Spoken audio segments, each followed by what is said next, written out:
They should face it and they should make amends. Mona, मुझे बताइए कि आप तो लव में गुम थी, फिर ये पूजा भट्ट कहाँ से मिल गई? मैंने एक स्टेज परफॉर्मेंस किया था मैडम नूरजहान के सॉन्ग पे। अच्छा। वो एक ट्रिब्यूट किया था मैंने उन्हें। जब मैं कर रही थी तो भट्ट साहब आए हुए थे पाकिस्तान, तो मैंने ऐसे किसी को मस्ती में बोल दिया, मैं कहा भट्ट साहब इनको मैं नज़र नहीं आ रही क्या? सो एक्चुअली इट हैपेंड कि मेरा करियर भट्ट के साथ ही शुरू हुआ बॉलीवुड। सो कभी कभी होता है ना जो कहते हैं वहाँ भट्ट कबूलियत। अच्छे भट्ट। इंडिया में किसी पाकिस्तानी हीरोइन का करियर शुरू नहीं हो सकता। हाँ जी सर। ये क्यों आप कह रहे हैं? मैंने फिल्मी करियर मेरा अभी तक फिल्म नहीं की ना सर जी। ये आप क्यों कह रहे हैं? मेरे हीरो भी बड़े हो गए। खलील साहब क्यों नहीं हो सकता? मेरे हीरो भी बड़े करियर बना के आए हैं। बताना मुझे किसी का करियर है? नहीं, आज तक सर तो जी, नहीं किसी का बना। तो शर्म आनी चाहिए इस बात के ऊपर। पता है सर कि उनको एक ही मुझे मुझे भी थोड़ा कहा था। अच्छा। मैं तो नहीं चला गया। अच्छा, आपको कहा था? मुझे किसने नहीं कहा? ये भी है। अच्छा, ये ना मैं नाम नहीं लेता, I am not kind like this. मुझे किसने नहीं कहा सिवाय करण जौहर के, और आपने ना कर दी। अल्हम्दुलिल्लाह मैं आज भी खड़े यहाँ बोलता हूँ, जब तक ये ताल्लुकात ठीक नहीं होंगे और जब तक मैं वहाँ जाऊँ और मेरे मुल्क के हवाले से हिसाब से मेरी इज्जत ना की जाए, मैं कभी भी नहीं उतरूंगा यहाँ वहाँ। मगर बहुत से एक्टर कहते हैं कि हाँ यहाँ इंडियन फिल्में लगनी चाहिए क्योंकि हमारा सिनेमा जो है वो वीक है। तो उसके लिए आप हमेशा इसी तरह की पैरासाइटिंग करते रहेंगे अपने लिए। मगर हमारे पास फिल्में ही नहीं बन। अरे नहीं तो बनाइए, आप ट्रैश से आगे बढ़ना सीखिए ना। Why are you followers always?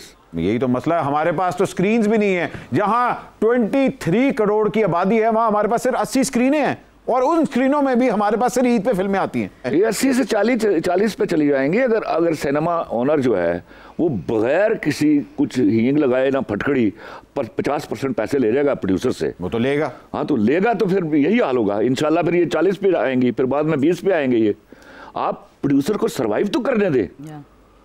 आपको आराम से खा लीजिए, अचानक आप मुंह ना खोलने हो जैसा। खलील साहब, आपके ऊपर बहुत बड़ा इल्जाम है कि आप स्पेसिफिक लोगों के साथ ही काम करते हैं और किसी के साथ काम ही नहीं करते। क्यों? उन्हें काम नहीं आता। मोना हुंसा को पता लगे तानू काम क्यों नहीं मिल गया? हाँ जी, ना काम नहीं करते, उन्होंने काम नहीं आता। मैंने तो डांटा इसको। अच्छा। मैं एक जमाना था जब शुरू मैंने स्क्रिप्ट आया तो I used to be fan of सवेरा रदीम। अच्छा। तो मैं सवेरा रदीम को बहसियत हीरोइन बिलीव किया करता था और उसको लिखा करता था। There was a time when Farah Shah came, तो मैंने फराह शाह को लिखा, and the third one was Mona Lisa. ये एक टाइम आएगा कहेंगे फिर एक अहमद अली भट्ट आया था, उसके लिए भी मैंने लिखा। नहीं, हाँ मैंने लिखा। हाँ लिखा आपने? मैंने लिटरली लिखा। और मैं अब क्या कहूँ, मैं किसी की इक्वली अ फ्रेंड गोहर रशीद, लेकिन मैंने रोल तुम्हारे लिए लिखा था। अभी उसने अच्छा किया भाई, मैं सच बोलने से तो इनकार नहीं करूंगा। हाँ, मगर उसने वाकई अच्छा किया और फिल्म बहुत अच्छी गई। कन्विंस किया गया तो मैं मान गया उसके लिए। बस ठीक है। खलील साहब, हमने आपकी लंदन नहीं जाऊंगा फिल्म देखी है जिसमें गोहर रशीद इंपोर्टेड पंजाबी लगा है। ले शाबाश, तू मार पाल।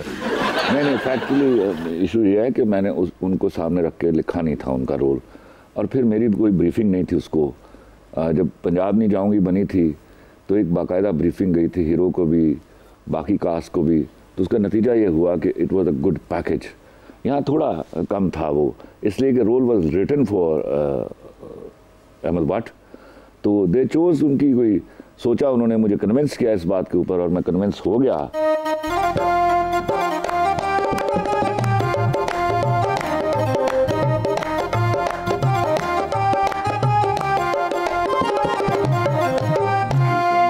आदाब अर्ज है। अरे जंगू भाई, आप अचानक ऐसे? खलील साहब की कशिश हमें खींच लाई है। हाय हाय हाय, ए खलील साहब दी कशिश हीथरो एयरपोर्ट ते खलो जाए ना ते नवाज शरीफ साहब भी शायद वापस आ जाएं। आई विश आई कुड यार। वैसे अगर शरीफों पे कोई फिल्म लिखेंगे तो क्या लिखेंगे? बदमाश।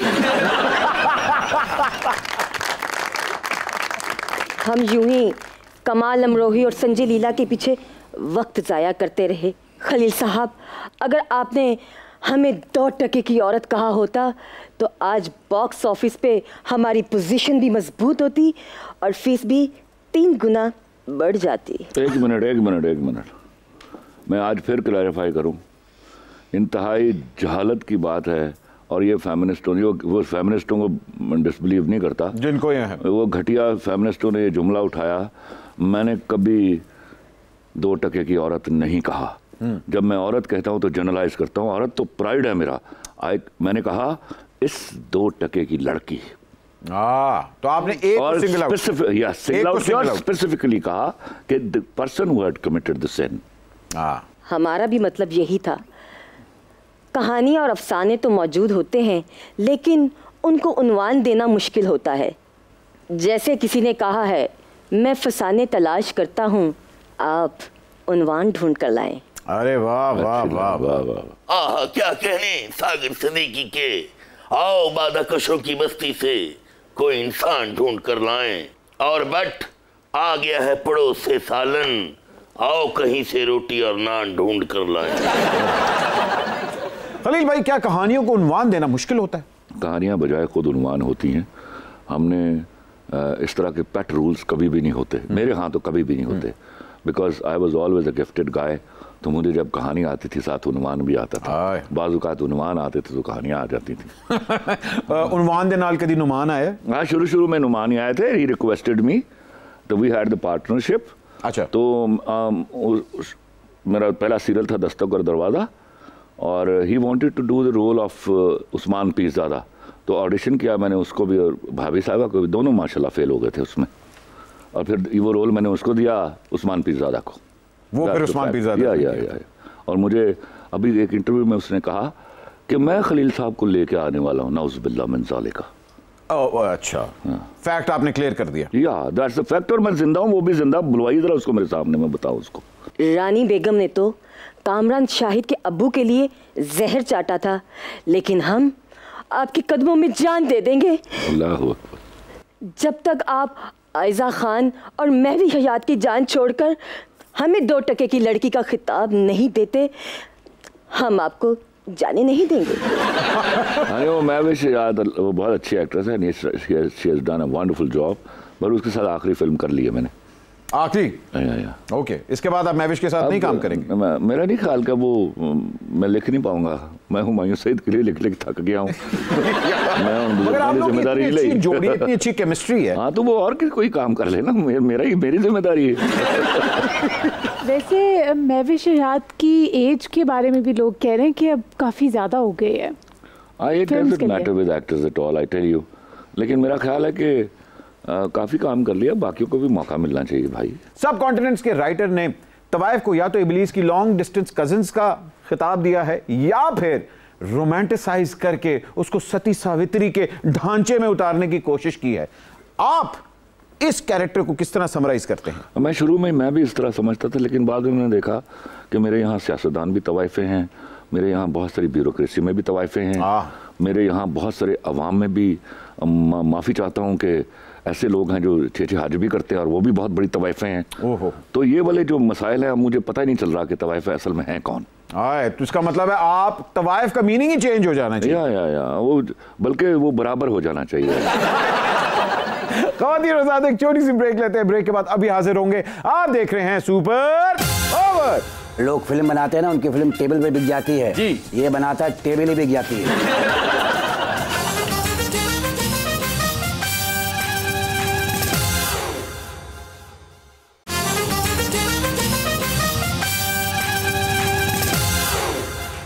ख़वातीन और हज़रात, welcome back from the break. आप देख रहे हैं सुपर